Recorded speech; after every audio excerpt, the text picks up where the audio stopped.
دیر کے لیے فرض کر لیجئے کہ یہ دنیا ایک تھیٹر ہے جہاں ہر بار کردار بدلتے ہیں، ڈائیلاگز نئے ہوتے ہیں، مگر ون لائنر وہی پرانا رہتا ہے، یعنی تماشائیوں کو متاثر کرنا، ان کے دل و دماغ پر چھا جانا اور ذہنوں میں اپنی کہانی کے نقوش چھوڑ دینا۔ لیکن کھیل کا اصل جادو اس کے اسکرپٹ میں ہے جو پردے کے پیچھے بیٹھ کر لکھا جاتا ہے۔ بات ہے ستمبر 2025 کی، جب یہی سٹیج بیجنگ میں سجا، ایک ایسی عظیم پریڈ کی صورت جو دیکھنے میں تو فوجی طاقت کی نمائش تھی مگر حقیقت میں کیئرفلی اسکرپٹڈ پرفارمنس تھی۔ اس پرفارمنس میں میزائل قطار در قطار چلتے دکھائی دیے، آسمان میں ہائپر سونک ڈرونز کی گونج سنائی دی، زمین پر روبوٹک یونٹس اپنے مخصوص انداز میں حرکت کرتے نظر آئے۔ اس آرمرڈ مارچ پاسٹ کا ہر منظر گویا کسی فلم کا سین تھا، لیکن یہ سب کچھ فوجی طاقت کے اظہار کے لیے نہیں تھا، بلکہ یہ ایک نیریٹو تھا، ایک بیانیے کا اعلان تھا، ایک ڈرامائی اعلان کہ اس سٹیج پلے کے اگلے منظر کا مرکزی کردار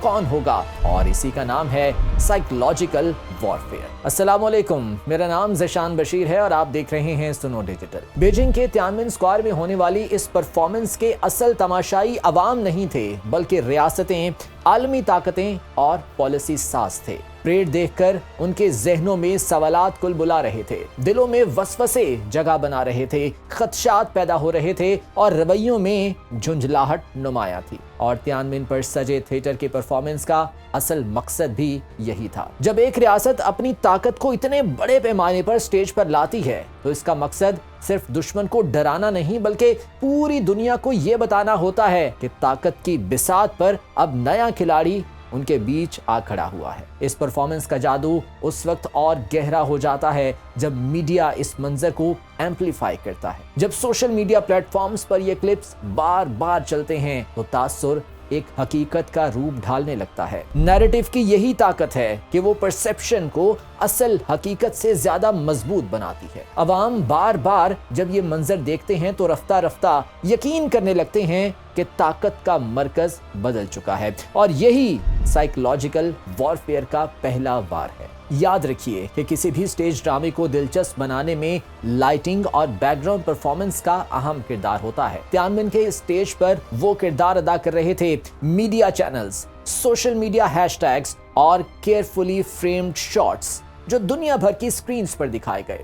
ہر شاٹ میں ایک ہی پیغام چھپا تھا کہ طاقت کی نئی کہانی کہاں لکھی جا رہی ہے۔ یہ انسانی نفسیات کا حصہ ہے کہ جب کسی خاص منظر کو بار بار دہرایا جائے، ایک مخصوص بیانیہ پش کیا جاتا رہے، تو پہلے پہل وہ عوام کے ذہنوں میں شک کو جنم دیتا ہے، اور جب یہ شک دل و دماغ میں اتر جائے تو سرمایہ کار، طاقت پر اتحادی سوچنے لگتے ہیں کہ اب تو رخ بدلنا ہی ہوگا۔ یہی وہ کوگنیٹو ایفیکٹ ہے جو انویزیبل طریقے سے ویزیبل نتائج حاصل کرنے میں مددگار ثابت ہوتا ہے۔ سائیکولوجیکل وارفیئر کوئی نیا جنگی حربہ نہیں ہے۔ ماضی پر نظر دوڑائیں تو پتہ چلتا ہے کہ ہر دور میں اس کا استعمال کیا جاتا رہا، لیکن ہر بار اس کے طریقے مختلف رہے۔ جوزف گوئبلز نفسیاتی جنگ کا شاید سب سے بدنام کردار تھا۔ ہٹلر کے پروپیگنڈا وزیر کی حیثیت سے اس نے الفاظ کو کسی بھی ہتھیار سے زیادہ خطرناک بنا دیا۔ اس کا اصول سادہ مگر مہلک تھا کہ جھوٹ کو اتنی بار دہراؤ کہ وہ سچ لگنے لگے۔ اسی اصول پر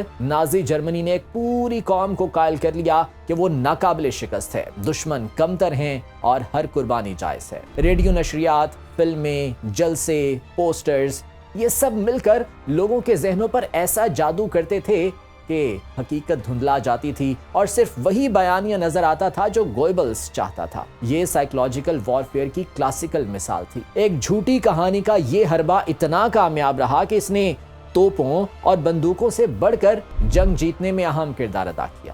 ویتنام اور بعد کے کانفلکٹس نے دنیا کو یہ دکھایا کہ روایتی فوجی طاقت ہمیشہ کامیابی نہیں دلاتی۔ جب کسی قوم کا حوصلہ ٹوٹ جائے، وہ نفسیاتی طور پر شکست کھا جائے تو فوجی طاقت بے معنی ہو جاتی ہے۔ 2000 کی دہائی میں عراق اور افغانستان کے محاذ پر صرف گولیاں نہیں چل رہی تھیں بلکہ کہانیاں بیچی جا رہی تھیں۔ نفسیات پر قابو پانے کی اس جنگ میں بھی اب جدیدیت آ چکی ہے۔ ماضی میں جہاں ریڈیو، اخبارات اور پوسٹرز کا استعمال ہوتا تھا، وہیں آج سوشل میڈیا الگوریدمز ہیں جو یہ طے کرتے ہیں کہ کون سا کانٹینٹ ٹرینڈنگ میں ہوگا،